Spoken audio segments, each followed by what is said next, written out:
Thank you for tuning in to Cop with Comic. I'm Brian Koppen, and we're with comic Kareem Green.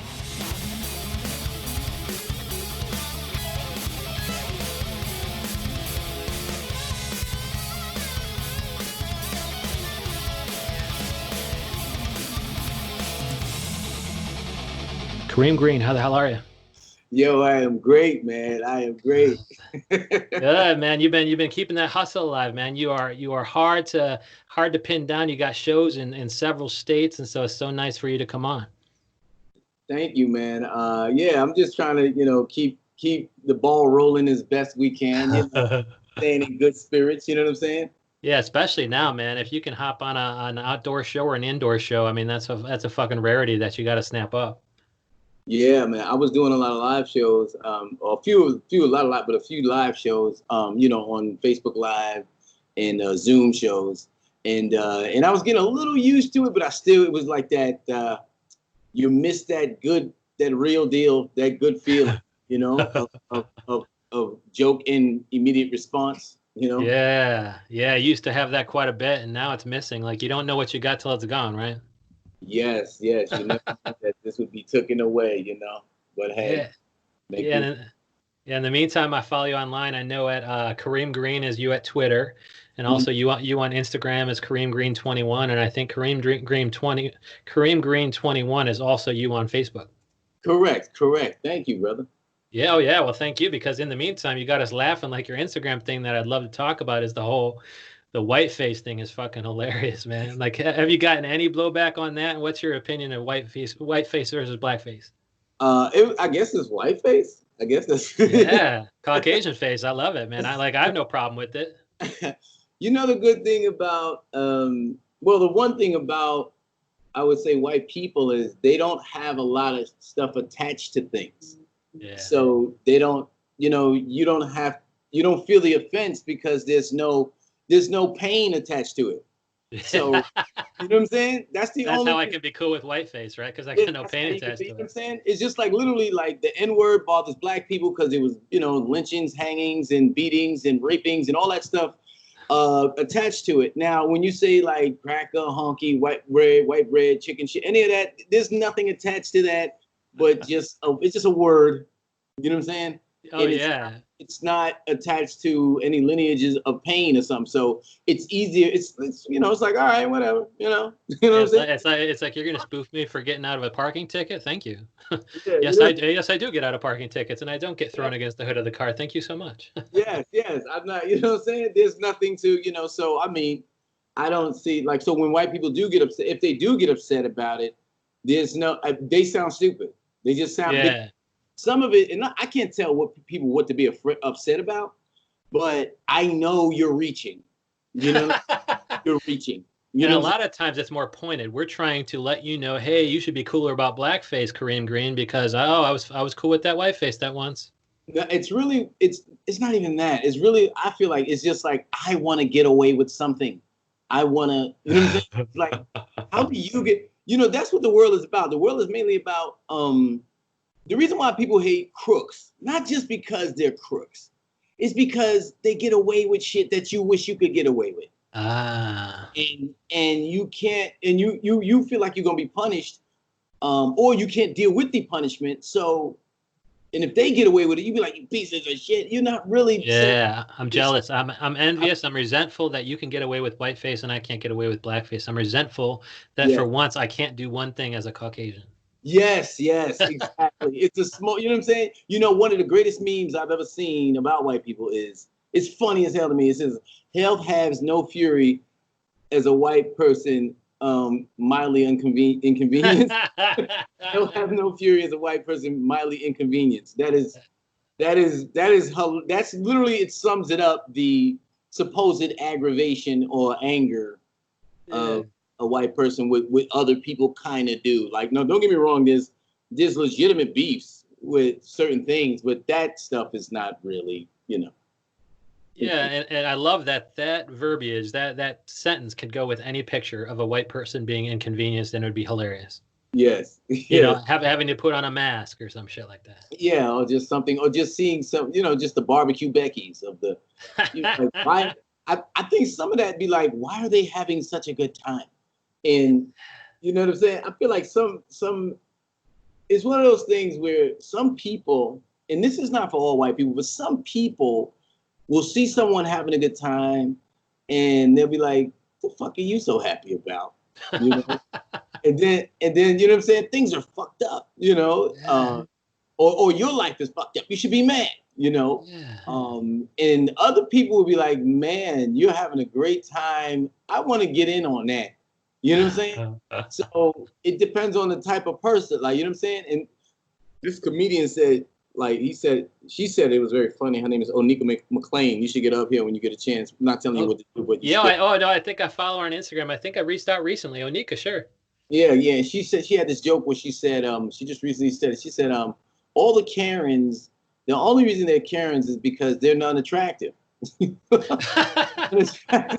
I was like, oh, it blew a brain cell in my mind. Like, yo, word, all of them are unattractive. Yeah, if they were attractive, they would have gotten away with it. They would have picked somebody else to star in the shameful video.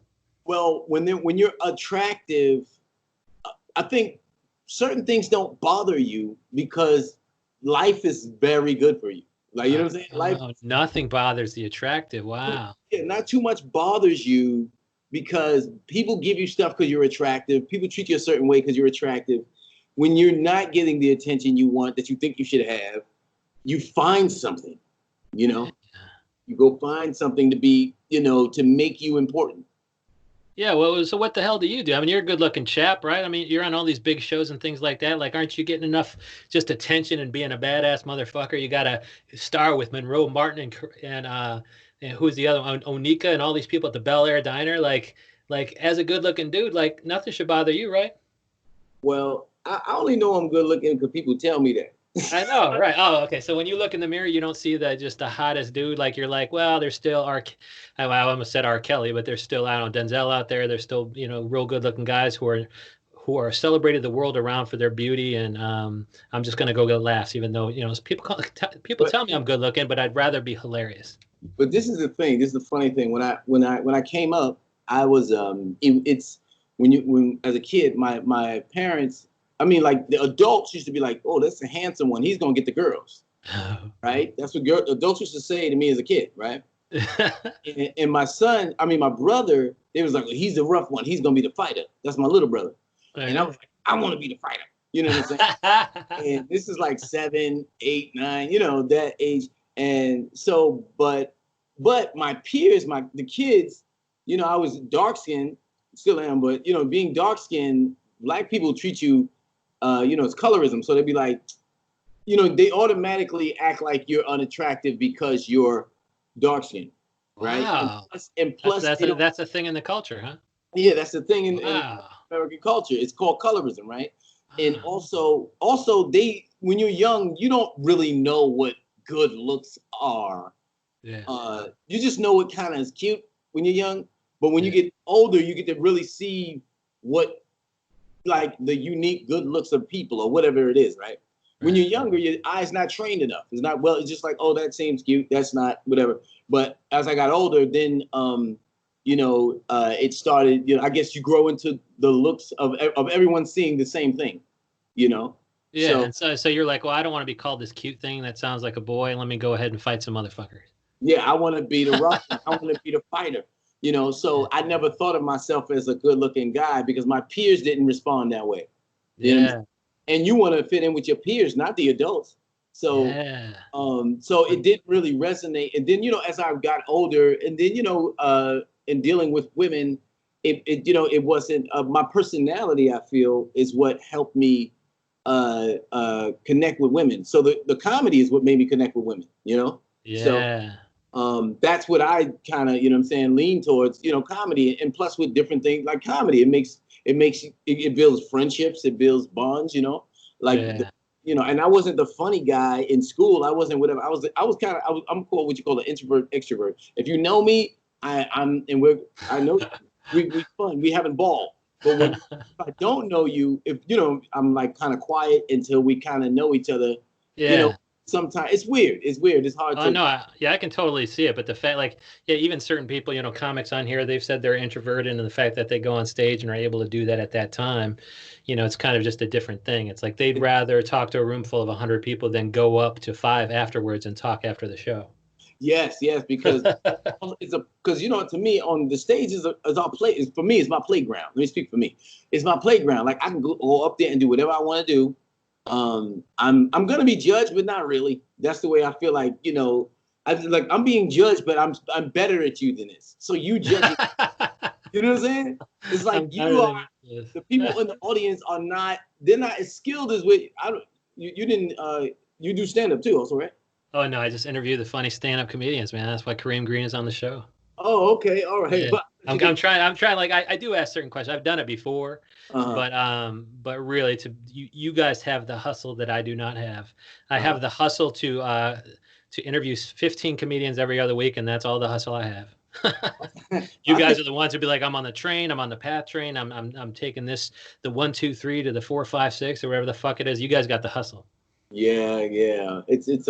I think it's all a part of the journey of this that makes it fun too. Like for me, I mean, there's certain parts you get tired of, but then there's certain parts that you be like, yeah, this is what makes life fun. Yeah. Oh yeah. Once you get to where you're going, that's an experience. And even while you're going there, like you should be able to pick up a thing or two on the train or whatever you're on. But and that was one of the topics today is self-improvement and kind of what you're doing during the quarantine. Like I know you stay fit and things like that, and I know you're hustling around at tons of great shows. Like Bel Air Diner is a tough gig to even get. Some people are out on rooftops. Some things. Well, have you got the diner yet? That's my question. But like, what have you been doing to kind of stay, keep your chops sharp, but also make sure you're something for the people on TV to look at, keeping all fit. Cause I know you're a jacked up dude. You're pretty huge. Yeah. I've been bringing it down actually, because I feel like I've been getting, it's just making the adjustments of what I was like, at some point I was like, yeah, I like being big. I like, whatever. But then after a certain while, it was just like, I can't move the way I want to move on stage. It's just a stiffness that comes with being a certain size, Oh, so I like that. It's like Slim Mello, Carmelo Anthony slimming down because he's got to play small forward. Yeah, I want to be fluent. I feel like it depends on who you are too, right? Like, so your bone structure, my bone structure supports a more slimmer, lean, fluent guy, even though I bulked up. This is the biggest I've ever been in my life, Okay. I'm normally in my good range to me would be 190 to 190 to 200, I would say, or 205, I would say, in that area. Like 190 is kind of too low, slim, but I would say 195 to 205 would be my ideal lean, fluent weight. Even 210. I mean, for the most part, being lighter and fluent is better for me to just move around and perform the way I need to perform. Wow. Are you doing you're doing tons of movement on stage? You find that that's like part of the Kareem Green kind of persona? You really have to move around quite a bit to kind of get the energy across? Yeah. I like to move because it's just who I am. It's just like, what I'm saying? I like to move when I have ADHD too. So I realize I like to move. And plus, I gotta move at some point. Yeah. Yeah. Also, I look at, when I watch comics who just stand there, no knock on them, but to me, they're not as exciting. Like, put it this way, there's comics I would like to go see, and then there's comics I'll just maybe watch on TV, right? So I'd like to go see someone who's, moving and entertaining, right? Yeah. When you're just standing there, you're just popping jokes out. It's not entertaining to me. Yeah, to me, that's why I prefer a Kevin Hart to a Dave Chappelle. Everybody's like, well, Dave Chappelle's a genius, and I'm like, I really like the energy, the act outs and the voices and the energy that Kevin Hart brings. Right. No, I prefer Dave Chappelle because that does not surprise me. Yeah, he's a comedy god, and most people. Kevin Hart also, but I'm just saying I would say I sway more to Dave Chappelle, but I definitely would definitely go see Kevin Hart too, because they're both great in their own ways, but they both to me give enough to, like, the last before Jerry Seinfeld, before his other ones, I wouldn't want to go see that. But the last one I saw on Netflix, I would like to see that. Like, you know what I'm saying? If you ever seen his last Netflix special where he was moving, he was more expressive. He was in it. Like, you know what I'm Yeah. saying? I love to see people in it, instead of just, when you're just popping out jokes, it's like you're reading a script, you know? Yeah. And Yeah. So it's, I tend to like the people like, and do you do any of this, like, acting out and voices and things like that, or was it fairly consistent Kareem Green persona? no, I do voices. I do not no one. If I do, I'll do a voice, but it'll be horrible. I heard the homeless guy voice when you were It's like, panhandling recently. Yeah, he was panhandling. You gave him money. He wanted to give you a fist bump. That was funny. yeah. That But was a good voice. I like that voice. that was the funny thing is that came from a real experience. I gave him some money, and then he was like, "Here you go," and I was like, I was like, I'm not giving you no fist bump, man. I'm not touching you." Like, Yeah, it's like, yeah, don't make me regret what I just did, man. I gave you money and I was happy about that, but the fist bump thing, it's like, I don't know where those hands have been, man. You're sitting on the ground right now. At the yeah, very that's least, it's right. going to be dirty with ground, right? You look like you just worked on a car half naked. You know what I'm saying? You look like you changed the transmission half naked. I'm not. You know what I'm Oh, saying? that's an amazing fucking joke, man. Is that a joke from your act? Because if not, it should be. Like, have you noticed that doing any of these sketches during quarantine can then be reduced to material that's making its way into your stand-up act after the quarantine or while you're doing these in-person shows? That's the good thing about this. I would say quarantine. I mean, it made me more expand. It made me expand more, rather more expand, expand more. It made me like I've learned how to take what I put on the internet because I think other people were doing it too, but I never really thought about it. I'll put a joke on the internet and see what numbers it do. Not just to see what numbers it do, but notice if it does numbers, and then I'll actually say it on stage. It's still my joke. I can say it on stage. Oh yeah. Oh And yeah. And it's also relative numbers too. Like if you're a guy who's got 1,000 and you got the 500 likes on one and the 1,000 likes on the other, you're like, well, everybody seems to like me doing this other thing that's getting me the 1,000 likes. So it's like relative likes too. right. And Oh then yeah, yeah, you can absolutely repackage that, man. That fucking homeless thing, and you could say that about any character in your stand-up act to have the guy half naked changing the transmission. That's hilarious, man. yeah, thank you, man. See now that might be that might be a keeper. That was Yeah. just now as I spoke to you. Yeah, that's what I love, man. You're so sharp. Like you'd be able to do that to Bel Air Diner, and you could pick anybody in your life too, right? You'd be like, my dad's coming out, and I'm like, dude, you look like this, or my girlfriend's dad, or my wife's dad, or whatever. That's amazing.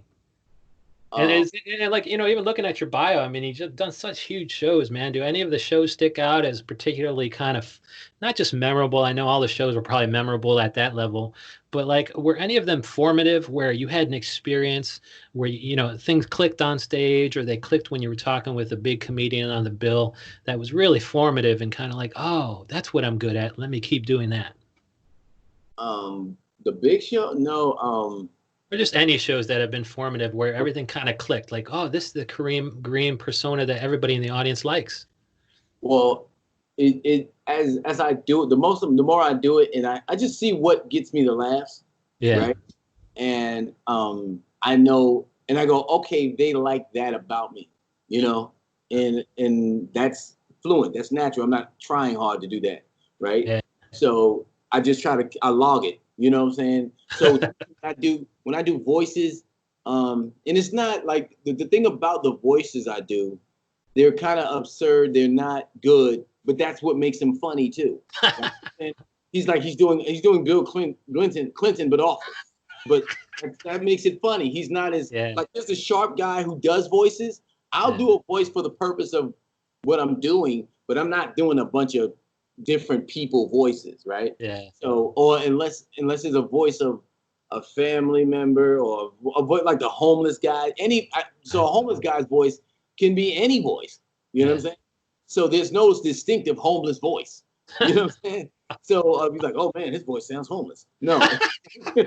So there's just, how I interpret things is how I give it to you, right? Yeah. And I guess it's just that's what it is, trying to bring people into your mind, like painting the pit. And the thing about it is trying to paint the picture you see as funny as you see it, trying to get them to see it as funny as you see it. Yeah. And so what are some of the things in your mind's eye that you see as just hilarious that you will make the extra effort to make sure that they can see it too? Is it things from your childhood? Is it things from your current relationships? Like what kind of things are making their way into the post-pandemic act that will never be dated? I assume there's a couple observational things pre-pandemic that you might have had to tweak a little bit, but what are the things that are evergreen in Kareem Green's set that will always, like if I go see a Kareem Green show, and of course I will, Bel Air Diner, whenever that comes around, like what will I always know is going to make its way into your act? Is it the guy who's the guy who's asking for change, or is it the woman in your life, or is it the mom or dad from your past? The thing about it is my act changes because as the time goes on, my thoughts go on. Yeah. So I don't always try to hold on. The amount of time you get on stage, like 15, some 20. I would say you get from 12 to 20. Yeah. Stage. So as I develop new jokes, it makes it out of the 12 or the 20. You know what I'm saying? Yeah. So it's not that they're done, but it's just, you find a new joke, you're excited about that. I'm excited about that, and I want to do that. Yeah. So the old, it used to be A material, but you've done it 100 times, and so now it's slowly going to from A+ to A to A-, and meanwhile, this B+ that you've been shaping up moves to an A- to an A, and all of a sudden that bumps out the old A material, right? Right. And then sometimes I go back and put all the stuff, because sometimes you discover something for an old joke later on, like a joke hardly ever finished. So. It's just you're like this half naked guy with a transmission wrestling the transmission. I could graft that onto an old joke or an old character, right? Right. Well, I have another homeless. Well, I got a joke. I got more than one homeless guy. That's funny. Yeah, like a bum, and that came from another experience of a bum looking at another bum like he wasn't a bum, and it was, and the joke really sits on. The platform is actually sitting on is people always thinking they're better than other people. No matter what, like, you know what I'm saying? Some people always trying to find a way that they're better than someone else. That's a good hook. And then do you kind of relate that to your everyday life? Because that's a wonderful insight. Everybody always thinks they're better than at least one person. Yeah, they're trying to one up someone or to feel good about themselves. They'd be like, at least I'm not that motherfucker. Like, Yeah, he looks like he's been wrestling a transmission half naked. I love that. Yes, that's, what I'm saying. And those are things of. So my jokes actually, I don't know if I'm answering your question, but my jokes, they sit on I try to sit on something that's genuine with all of us, but this is the experience of showing all of us. Yeah. Different way, like, you know what I'm saying, like the bum. Oh, I love that. Yeah, a lot. Like you talking about, you always thinking you're better than somebody. I'd be like, I'm nodding along a little bit. But then you illustrate it with the most absurd example, which is I saw two bums and they were fucking, one of them was trying to put on airs about being better than the other one. I love that. It's really memorable. Yeah, it's really memorable. I'm like, oh shit, that is true there. I think I'm better than somebody right now. And, I'm just a comedy podcaster. It's like, oh, look at that comedy podcaster who just started his 5 seconds ago. Oh man, I'm better than him. Yes. Or the guy who's been doing it whatever years, you like, hey, his sound quality is trash. Why isn't he fixing it? Better than him. You know what I'm saying? Yeah, and that's made flesh with the bums thinking they're better than each other. I love that. Yeah, that's it's kind of, but it exists in all of us, and so I try to discuss those things that make that just makes us human, because no one's really. But the funny thing is, in the end, we all die. So how's anybody ever better, right? You know what I'm saying? Everyone dies, no matter how rich, how poor, how good looking, how tall, how short, how fat, how skinny, how in shape, how healthy. Everyone dies. The healthiest person gets hit by a bus. The most out of shape smoker lives for 90 years. Like, no one's better. Yeah, like, even Kareem Green at 195 to 202 or 205, like, he's got the slim mellow thing going. He looks lean and limber on stage. Like, everybody dies, and I love that everybody's experience is also the same. I told my boss once, I was like, you bosses might be millionaires and driving better cars, but we're both going to the same stupid fucking office from 8 to 5. We're both looking at the gray carpets and the gray walls and the gray cubicles. It's fucking sad that a millionaire would choose that. But yeah, Korean Green, I'm so glad I finally have had you on. And I know you're just a big name, so you're doing all the big shows, and they can keep track of that via Kareem Green 21 at both Facebook and Instagram. And of course, you know, because you're the most famous Kareem Green and the funniest, you have that Kareem Green on Twitter. Yeah, man. Thank you, man. Dude. Appreciate it. Oh Yeah. yeah, thank you so much for making us laugh, and keep doing the white face because us white people love it. Oh yeah. You know the funny thing about the white faces? I did the white face. Um, and you know, it's always weird. People be like, "Oh, you're gonna get in trouble for that." I'm like, "Who? Who? I'm gonna get in trouble for who? Who? You're gonna get can't who? Like, you Yeah, know what I'm saying? Like, the white what? people resentful that we can no longer do blackface. Like, it's like who? Like when you do stuff, and I don't do things out of malice. I don't do things. I do things out of humor to see the ridiculousness. You know, and the white face is like I'm going to get a bank. I did like 4 joints that one time I needed a bank loan. That one time I needed that job. That Yeah. one time I forgot what the other 2 were. Oh, But I loved them all, and you could even say those on stage. You know, I put on my white face whenever I want to go, you know, get the bank loan, blah blah blah. And I'm glad that you're taking these funny sketch ideas and you're bringing them, you know, to the comedy, which is now opening up. And so we're gonna track all your shows, whatever state we're in. Kareem Green's gonna be there. So Kareem Green, thank you so much for coming on. thank you for having me, man. And listen, also this is what I'm not a big on the Twitter thing, but I would like people to go to my YouTube. It's the Kareem Green. You know, that's what I'm trying to get going in because I have a podcast I'm working on called Talk Your Ish Kareem Green. Good. So it's kind of me, and I'm building it and everything. So I'd like people to just be involved and be a part of that. And you know, I was saying the Betterment thing. I also have T-shirts that I sell. They're called gratitude shirts. You know, Oh, and good. it's just about it's self-explanatory. It's about gratitude, like because it's hard to be if you're not grateful for everything, it's hard to be happy about anything. You know, Yeah. Because so you're always worried that the people around you, you know, have more than you. So why should I be grateful for the things I have? yes, you compare and despair, like you know what I'm saying. You're Ah, I like that. And do you have slogans like that on the t-shirt? not comparing despair, but yeah, That's a but good one. gratitude. What the gratitude? I don't. The gratitude is one is I'm gratefully thankful, thankfully grateful, Good. and I'm working on my next one as we speak. But you know, the other one's the first one. I'm working on my next one, but I'm just gonna create a series of gratitude shirts where, because even through this pandemic, people forget that you know we made it through. You know, we're still living. We lost some people. People are gonna die no matter what, but we lost some people.